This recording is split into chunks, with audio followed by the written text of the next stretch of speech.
करुणामयं सत्यमूर्ति रामाय सद्गुरुवे नमः। सत्यमूर्ति रामाय सद्गुरुवे नमः। सत्यमूर्ति रामाय सद्गुरुवे नमः।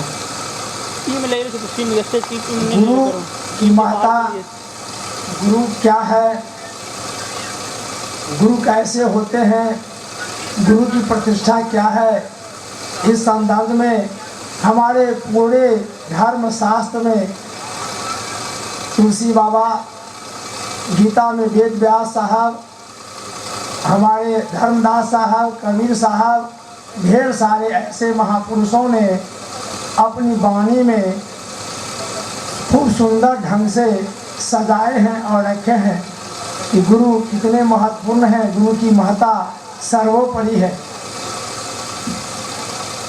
रामायण में एक पंक्ति है, गुरु बिन भाव निधि तारहि न कोई, जो बिरंची शंकर सम होई। गुरु के बिना किसी भी मानव का इस भवसागर से पार होना असंभव है, चाहे वह बिरंची ब्रह्मा क्यों नहीं हो, चाहे वह शिव क्यों नहीं हो। गुरु तो निश्चित रूप से आवश्यक है ही, गुरु करना ही है। और गुरु कैसे होते हैं, तो गुरु साक्षात ब्रह्म परमेश्वर हैं। इसके विषय में रामायण में एक वाणी है, बंदहु गुरु पद कांज कृपा, सिंधु नर रूप हरि, महामोहतम पुंजासु वचन रवि कर निकल। भाव है कि बांधा गुरु पद कांच कृपा। गुरु तो जानते हैं, पद में से पाँव, उनकी पाँव को बंदगी कीजिए, प्रणाम कीजिए, उसमें निपटिए, क्योंकि कंज का मतलब होता है कमल। उनके चरणों में, नाखून में कमल छुपा हुआ है। कमल रूपी पुष्प जो है उसे चरण में है, उसे नाखून में है, कंज उसी का नाम है। और वे कृपालु इतने हैं, करुणामय इतने हैं, जो उनकी वर्णन शब्दों में करना मेरे लिए असंभव प्रतीत होता है। करुणा के सागर है, सिंधु मीन्स सागर होता है। नर रूप हरि, नर मीन्स मानव पुरुष, नर नारियां, और हरि मीन्स भगवान। भगवान के ही रूप में हमारे जितने भी संत ऋषि महापुरुष आए हैं, वह सचमुच सिंधु नर रूप हरि हैं, करुणा के सागर हैं, जो इस मानव देह भौतिक शरीर लेकर के पृथ्वी पर आए हैं, मानव को उद्धार करने के लिए, उन्हें चेताने के लिए, उन्हें जगाने के लिए। आप सुनते हैं, जानते हैं। तो इसी पंक्ति पर फिर हम आ जाएं। आगे लिखते हैं कि महामोह तब पुंज। महामोह का मतलब होता है, एक मोह होता है, दूसरा महामोह। जैसे हम लोग गलती करते हैं, गलती जब बहुत बड़ा गलती हो जाता है तो बोल चाल के लोग भाषा में कह देता है गलता भाग लो, ये क्षमा लायक नहीं है, बहुत भयंकर गलती भले है, यानी बड़ा घोर अपराध के लग गया है।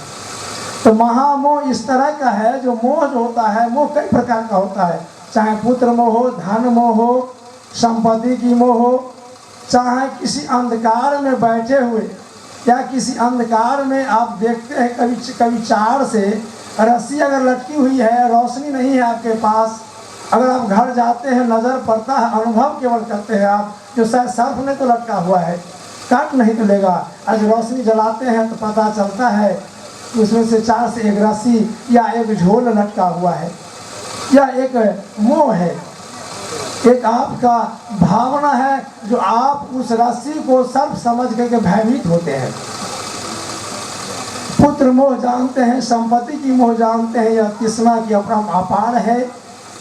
तो महामोह तब पुंज, मोह नहीं, जिस व्यक्ति में महामोह हो उस व्यक्ति के लिए कहते हैं कि महामोह तम पुंज। तम मीन्स होता है अंधकार, अपुंज मीन्स अंधकारों की ढेर। महामोह नहीं, जहाँ अंधकार ही अंधकार हो, अंधकारों की ढेर हो, वहाँ क्या होगा? तो रवि कर्ण कर, जब सूर्य उदय किरण जब उदय होती है, जब उनके किरणें सामने बिखर जाती है तो सारी अंधकार मिट जाती है। उसी तरह से मानव जीवन में जब गुरु से स्नेह हो जाता है, सच्चे गुरु मिल जाते हैं, तो मानव का समस्त वो अंधकार रूपी ढेर जो है, तम कुछ ढेर जो है वह मिट जाता है और मानव इस संसार को तुच्छ समझने लगता है। अपर पिता परमेश्वर में लीन होने का प्रयास करता है। उनकी आत्मा विशाल आत्मा हो जाती है और महान आत्मा कहलाती है। और जब महान आत्मा हो जाती है तब उन्हें परमात्मा दर्शन देने लगते हैं। तो जरूरत है आत्मा को विशाल करने की। इसके लिए सबसे पहले जरूरी है चरित्र निर्माण। पहला सूत्र है मेरे समझ से चरित्र निर्माण। चरित्र का जब तक हम लोग सही नहीं रखेंगे, इस पर विचार नहीं करेंगे क्या करना चाहिए क्या नहीं करना चाहिए, क्या सही है कौन पाप है क्या पुण्य है, इसका जब तक हम लोग अनुकरण नहीं करेंगे, इस पर तजवीज़ तर्क नहीं करेंगे, तब तक इस बात को स्पष्ट करना मुश्किल हो जाएगा। यदि चरित्र ठीक नहीं है, कहीं न कहीं हमें दोष है, चाहे वो नशा की दोष हो कि सांसारिक दोष जो भी हो, तो संभव नहीं है कि भक्ति की छोर पर आप पहुंच पाएंगे। इसलिए कि रामायण में ही एक जगह है कि धन बल चन बल बुद्धि अपारा, असदाचार बिनु सब बेकारा। उदाहरण में रामायण से रावण को ही कहा गया है कि धन बल, क्योंकि एकाध भरी सोना में लोग यहाँ उपजाते हैं जहाँ सोना की लंका सोना की ढेर है, और जन बल मेघनाद कुंभकर्ण जैसे महारथी उनके पास था।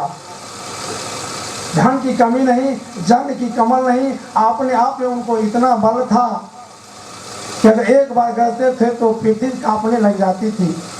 और बुद्धि अपारा, जो राजा जनक भी पंडित में उनको मानते थे लोहा, और संसार में सभी जगह उन्हें मान सम्मान मिलता था।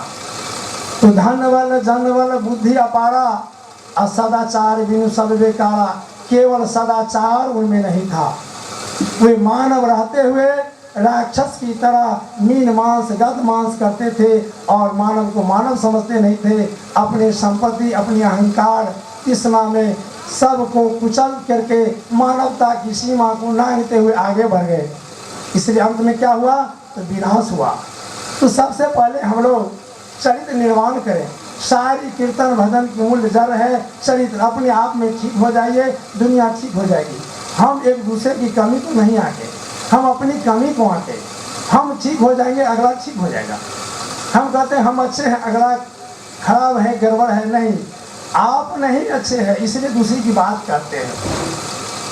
तो कहने का भाव है कि हम लोग भजन कीर्तन करते हैं, प्रवचन वगैरह सुनते हैं, अमृत की वर्षा हो रही है, आनंद तो ले रहे हैं, लेकिन इसमें कुछ उतारने का अपने जीवन में प्रयास नहीं करते हैं।